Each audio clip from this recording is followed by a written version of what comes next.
नमस्कार, मैं हूं प्रज्ञा मिश्रा। दोस्तों, हिंदुस्तान की बीजेपी सरकार ने विदेशों में केवल अपना चेहरा चमकाने के लिए और खुद को देनदाता साबित करने के लिए अपने ही देश की जनता के साथ बहुत बड़ा छल किया है। ये मैं नहीं कह रही हूँ, ये इंडियन एक्सप्रेस और उसके सहयोगी हिंदी अखबार जनसत्ता का कहना है। मैं तो इसे कपट कहती हूँ, धोखा कहती हूँ। भारत के अखबार इंडियन एक्सप्रेस और उसके सहयोगी जनसत्ता ने जो छापा है, उसको पढ़ने के बाद आपका मन अपना माथा पीटने को करेगा कि कोई इतना बड़ा छपास का और दिखास का रोगी कैसे हो सकता है। भैया, हिंदुस्तान की हालत कोरोना से खराब है। संसदीय कमेटी तक ने आने वाले खतरे की चेतावनी दे दी थी, लेकिन फिर भी हिंदुस्तान की सरकार नहीं मानी। दुनिया में दानी बनने के लिए अपने देश की जनता के साथ छल कर दिया। इंडियन एक्सप्रेस कहता है कि वैक्सीन मैत्री कार्यक्रम में हिंदुस्तान ने विदेशों को वैक्सीन बांटने के चक्कर में वैक्सीन बांटने का कोई पैमाना ही नहीं तय किया। भाई लोगों ने मार्च तक 6.5 करोड़ डोजेस विदेशों में बांट दिए। उन देशों को भी वैक्सीन बांट दी जिनको हमसे ज्यादा जरूरत भी नहीं थी। अपने लोग मर रहे थे, लेकिन इंडियन गवर्नमेंट ने वैक्सीन दुनिया के 93 देशों में भंडारे की पूरी सब्जी की तरह बांट दी। बांटने में कोई बुराई नहीं है भैया, बांटना चाहिए, लेकिन जब घर में ना हो दाने और अम्मा चल दे भुनाने तो सवाल तो उठेंगे ही। कोई नहीं उठाएगा तो भुट्टे की तरह तड़प तड़प कर मर रहे लोग खुद उठा रहे हैं।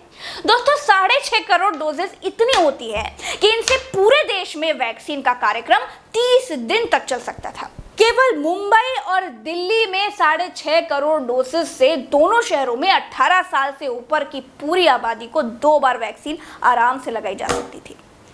हे भगवान, देश के साथ इतना बड़ा धोखा, अपने लोगों को मरने के लिए छोड़ दिया और दुनिया में देनदाता बने फिर रहे हैं।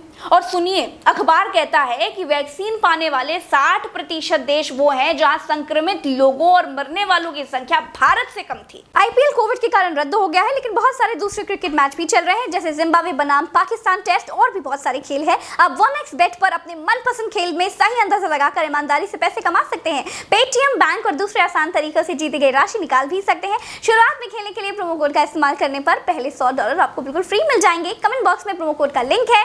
खेल में हार जीत का जोखिम रहता है, इसका ध्यान जरूर रखें। धन्यवाद। भेजी गई वैक्सीन में 3.6 करोड़ वैक्सीन बेची गई है और बाकी की 2 करोड़ विश्व स्वास्थ्य संगठन के प्रोग्राम के तहत गरीब देशों को बांटी गई है, जिसका गाना ट्रीटी कहकर गाया जाता है। गरीबों को देने का तो समझ में आता है, लेकिन इस संकट काल में वैक्सीन बेचने की क्या जरूरत थी भैया? क्या हिंदुस्तान में सबको वैक्सीन लग गई? जवाब क्या है बताइए? जवाब है नहीं भैया, हिंदुस्तान वैक्सीन के लिए तड़प रहा है। हमारी हिंदुस्तान की सरकार ने हमसे कहा था कि वैक्सीन अभी कम है, इसीलिए सबसे पहले बुजुर्गों को लगेगी। फिर कहा 45 साल के ऊपर वाले भी लगवा लीजिए। फिर कहा कि 18 साल से ऊपर वाले भी लगवा लीजिए। एक वेबसाइट पकड़ा दी, कहा कि अपना रजिस्ट्रेशन करवा लो, लेकिन हालात ये है भैया कि बड़े शहरों के पॉश एरियो को छोड़कर कहीं वैक्सीन उपलब्ध ही नहीं है। वेबसाइट्स पर रजिस्ट्रेशन ही नहीं हो पा रहे हैं और हिंदुस्तान की सरकार दुनिया भर में दवा की व्यापारी बनी फिर रही है। अपने देश में वैक्सीन पूरी नहीं कर पा रहे हैं और विदेशों में बांट रहे हैं। इतना सुनकर ही सदमा जैसा लग जाता है। कुछ लोग ट्रीटी का हवाला देते हैं, इसका जवाब भी इंडियन एक्सप्रेस ने दिया है। अखबार कहता है कि भारत को विदेशों में वैक्सीन भेजने की इतनी जल्दी थी कि हिंदुस्तान ने वैक्सीन लुटाने में अमीर मुल्कों को भी पीछे छोड़ दिया।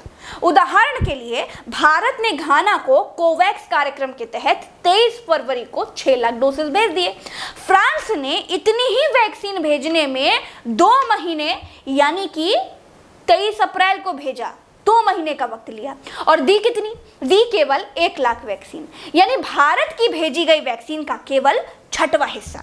एक बात मैं डंके की चोट पर कहती हूं कि भारत की नाकाम सरकार ने देश को मुर्दा घाट में बदल दिया है। छवि चमकाने के चक्कर में लोगों से उनके माँ बाप, भाई बहन, नाते रिश्तेदार सब छीन लिए। जितना कोरोना ने मारा है, उतना ही सरकार ने भी मारा है।